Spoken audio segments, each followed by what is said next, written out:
afternoon to my colleagues on the Senate Rules Committee. We're going to begin the Senate Rules Committee. On Senate Rules Committee, it is Wednesday, August 26th, about 1:47 p.m. Approximately. I want to welcome to those folks in the audience. We have three appointments that are before us today. We have Mr. Gary Reed, a member of the Community College Board of Governors, as well as Pamela, and I hope I pronounce this correctly, Allen, and we have Stephanie Clendon. I'll get it correctly when I get you up here. Okay, so why don't we start with Mr. Gary Reed. Well, before we do that, why don't we establish a quorum? Madam Secretary, please call the roll. Senators Cannella? Here. Cannella here. Leyva? Here. Leyva here. Mitchell? Here. Mitchell here. Fuller? Here. Fuller here. DeLeon? Here. DeLeon here. Okay, fantastic. We've established a quorum. Mr. Gary Reed, please, welcome. If there's anyone that you'd like to introduce, any loved ones, family members, please do so. Take an opportunity. No, I'm fine. Thank you. Okay, fantastic. Okay, Mr. Reed, why don't you issue out a brief statement, and then we'll begin some questions and commentaries from the members of the Rules Committee. Okay. Well, thank you again for having me here this afternoon. I'm looking forward to being confirmed. I've been on the board since 2005. I've certainly learned a lot as a board member. Having been a school teacher in my earlier life, I've learned a lot about higher education, certainly since coming to the board, and we're doing some exciting things at the community college level, and I'd like to continue serving and seeing some of those projects completed. Okay, thank you very much. It was a very, very brief, but no complaints. I can go on. No complaints. No complaints here. No complaints here. Why don't we start off with Madam Vice Chair, Ms. Fuller. Thank you. Mr. Pro Tem and members, I want to express my support for this confirmation. Mr. Reed has been serving on the Community College Board of Governors and doing a fine job. In my area, everybody is very happy with him, and he has extensive business background, especially in financial matters. He started his business career with a degree from Porterville Community College. So we think he knows a lot about the system, and he's put in some great experience. And there's a lot more things I could say about him, but I think we'd all like this to be a brief meeting today, and we really appreciate his service, and I totally support him. Thank you. Thank you very much, Madam Vice Chair. Why don't we go with Ms. Leyva? No questions, Mr. President. Okay, fantastic. Mr. Cannella? No questions. Okay, and Ms. Mitchell? No questions. No questions. You must have impressed so much, Mr. Reed. I appreciate the no questions. Enough that you must have been vetted out so well that there's not one single flaw or blemish in your background. So. I don't want to go that far. Okay, we have no questions or commentaries from the members. Can I get a second? We have a motion. Oh, I'm sorry. That's right. We were going so quickly with this. For those in support of Mr. Reed's nomination, I'm seeing no support for you, Mr. Reed, at this moment. For those in opposition to Mr. Reed, I'm also seeing no opposition. Those who may be agnostic and don't care about Mr. Reed. I see that. No. Okay, I see that. Well, you have an affirmative support here by Ms. Mitchell. She cares, right there. Okay, with that, we do have a second by Madam Vice Chair. Ms. Fuller, Madam Secretary, please call the roll. Senators Cannella? Aye. Cannella aye. Leyva? Aye. Leyva aye. Mitchell? Aye. Mitchell aye. Fuller? Aye. Fuller aye. DeLeon? Aye. DeLeon aye. All right, your nomination passes, Mr. Reed, on a 5-0 vote. Congratulations.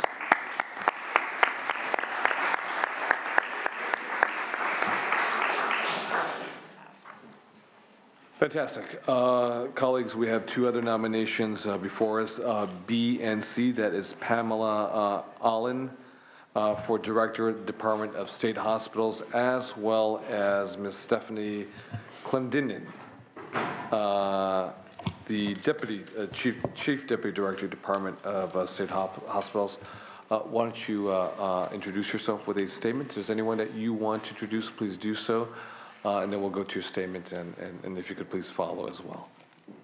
Thank you, Mr. Chair. I'd like to introduce my husband of 27 years, John, with with me joining today, and also my Welcome. parents. I have Rich and Linda Griffith, and my mother, Sarah Polanco. Oh, they're here. Where are they? My Where are three- they at? Okay, raise your hand. There's my husband. Oh, My okay. parents. Welcome. Okay. My three Oh, sons. that's not your husband. Oh, that's your husband. Okay, I see. I see him. Okay, I got you. Okay. Thank you. Okay. Our three children are in school today, Gotcha. so Okay. have other obligations. Thank you. Please proceed. Okay. Thank you again, Mr. Chairman and members. I want to thank you for the opportunity today for being considered for the confirmation of the Director of the Department of State Hospitals. I've enjoyed my 24-year career with the state of California, with the past 10 years of the Department of Mental Health, now referred to as the Department of State Hospitals. The experience I bring to the director's role goes back to being appointed as an executive director at one of the state hospitals, Deputy Director of Strategic Planning for DSH, and also my last year was as Chief Deputy Director for the Department of State Hospitals, which now Stephanie has assumed that role. As the director, I will continue my efforts towards improving safety within the hospitals while providing innovative and evidence-based treatment standards to all patients that we serve. I look forward to our future and appreciate the challenge and opportunities ahead of us. Thank you. Thank you very much, Ms. Clendenin. Clendenin. Clendenin. Ms. Clendenin. It's hard, even I have trouble sometimes. So I'd like to introduce my husband of 25 years, David Clendenin, and our two beautiful children, Brandon and Brittany Clendenin, who are both students at Sacramento State, and also our student assistants with CalHR and the Energy Commission. And then I also have my very loving and supporting parents, Ron and Jennifer Bowles, with me as well. Oh, nice to meet you both. Please proceed. So thank you very much. It's an honor to be here today as you consider confirming me for the position of Chief Deputy Director for the Department of State Hospitals. It has been a privilege to join the State Hospitals team. We have an extremely talented leadership team and very passionate and dedicated staff committed to providing care and treatment for California's most mentally ill population. I bring to this position both administrative and policy experience, having served as Chief Deputy Director for the Office of Statewide Health Planning and Development, and having held positions as Chief Fiscal Officer, Chief Information Officer, and Deputy Director of Administrative Services. Additionally, my time with the Office of Statewide Health Planning and Development, where our focus was on health workforce development, on health facilities construction, and healthcare data collection, research, and outcomes reporting, provided a strong foundation that acknowledge that aligns with much of the issues that we deal at the state hospital system. As Chief Deputy Director, I am committed to working with Director Allen and our team to continue building upon our successes and to advance the department in the areas of safety, treatment, and responsibility. Thank you. Thank you very much, Ms. Clendenin. Thank you much both, as well as Ms. Allen. So we're going to open up for questions and commentaries from the members. May we start off with Ms. Mitchell? Thank you, sir. Good afternoon. I'd like to start with Director Allen, because at least for me as a Rules Committee member, having the unique opportunity of been a part of the confirmation hearing process when you were being confirmed for your job as Clendenin, and it was in recent history. And so there's some issues that I think have some carryover. But for me, as you move into the director position, it requires, I think, from our perspective, from the legislature's perspective, a different level of kind of vision and leadership, particularly of a troubled State Department, a new State Department born out of a need for improvement. I'm sure you would agree. So talk to me a little bit about how you see your role shifting from a more operational position into now the department head of, I think you mentioned to me yesterday, 12,000 employees? That is correct. Tell me from your perspective the difference for you. Well, as you said, going from an operational implementation role of our entire system, I now have a holistic vision of our whole department. It is a entire operation and making sure that we strive towards our vision and our mission. And I think within that role, I have to maintain balance. And as an operational, you're implementing policies, procedures that your executive team and your body has gone ahead and approved.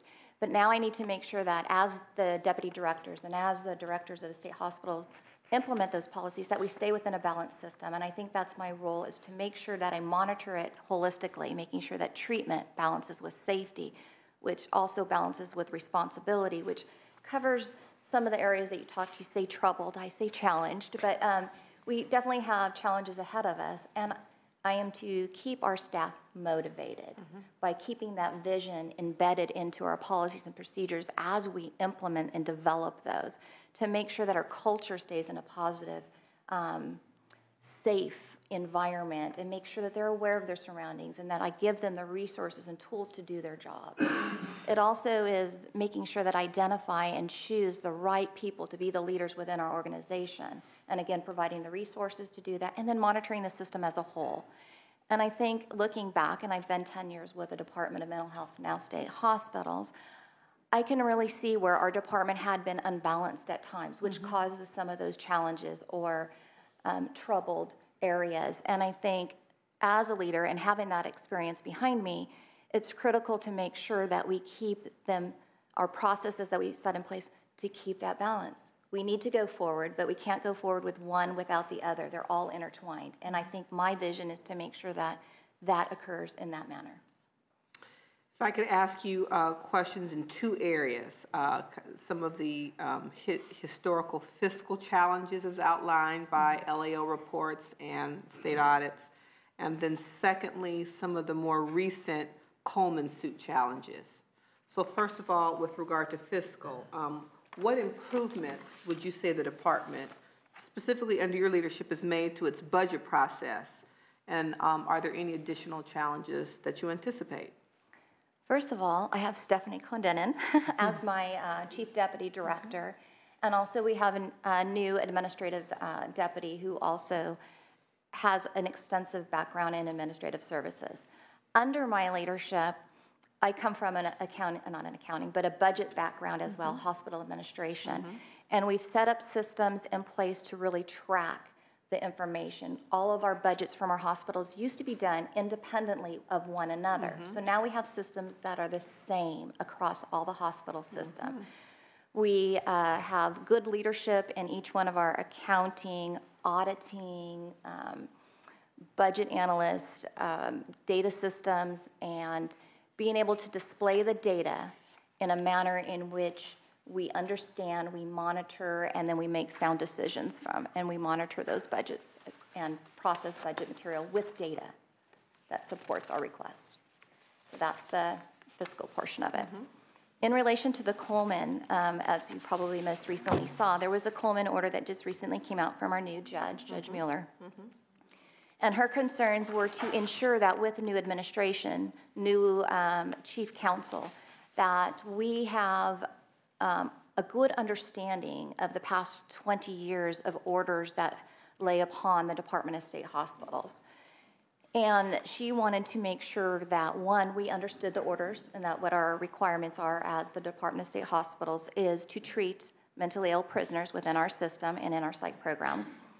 And also to make sure that we have a process that's a sustainable process, that even with turnover of leadership and management and executives in the hospitals, that continues on past our retirement. But so what we've done is we do have all the orders built into processes and improve them on a continual basis. We ensure that the training's there. And then also we have the Attorney General's office who oversees us implement those processes, and their knowledge is shared as well. And well, my sense was that her comments were a little more forceful, where she stated that she really accused the department of, quote, willful backsliding on plans to eliminate the backlog of seriously mentally ill prisoners who are awaiting inpatient care, and talked about and juxtaposed that reality with hundreds of empty beds at your state facility. So could you address that point? Yes. The part that I took from that, again, I did read that order, is that Tascadero State Hospital is required to have 256 available beds for low-level intermediate care mentally ill prisoners. Atascadero does not have a wait list for those beds. There's 149 of those 256 beds filled with low-level intermediate care. Where the wait list is for higher custody intermediate care beds. And those beds you don't have in abundance? I have 0 available. Okay. Correct. So it's an order that allows us, I look at it as go up to there if the need is there. So within 30 days, we're preparing a report to specifically identify the different of the custody levels with the level of care as well. So is there a strategy to address expanding bed capacity in the area clearly of great need where you have the wait list? Yes, we always monitor the expansion of capacity or conversion of capacity. We also look at our continuum of care for our treatment to ensure that we step down patients that may be in the high custody that may be ready to go to a lower custody. So we do have a proposed housing review plan that the special master and the plaintiffs are reviewing at this time, which adds to the original order of our housing plan. That will give us a little bit more room clinically to step patients down as well.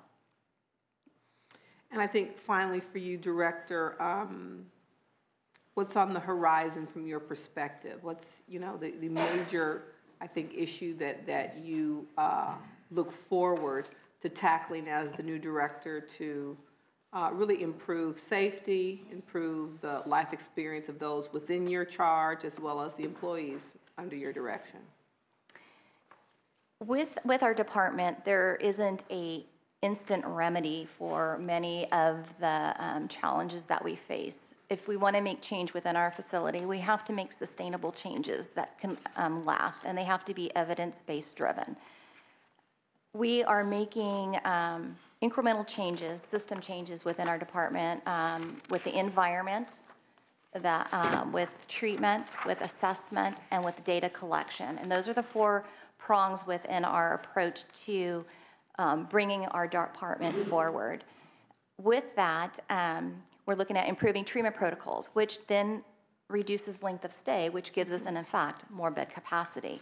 We've expanded our capacity within our walls. We're looking and reaching out into our communities and looking for capacity to treat some of our patient populations in such as the jail-based programs that we started implementing this year or expanding this year.